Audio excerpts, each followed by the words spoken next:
Pare, hawakan mo nga to. Patay ako sa baba. O, sige pare.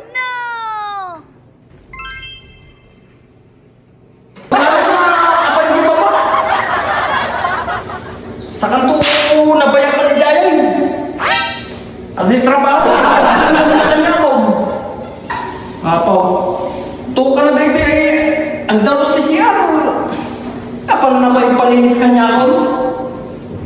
Pero sabi niya, hawakan ko lang daw to ba? Wala naman siyang sinabi na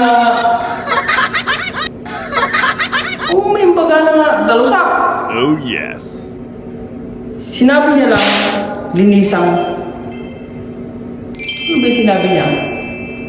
Hawakan ko lang. Pambihira nga nun. Naisan ako yung taong yun Ay nako. Kapag kung dinala sa akin, ay, next time. Sublatot to mag, Ilocan mo, Tarog. Paglinis mo. Ay nako.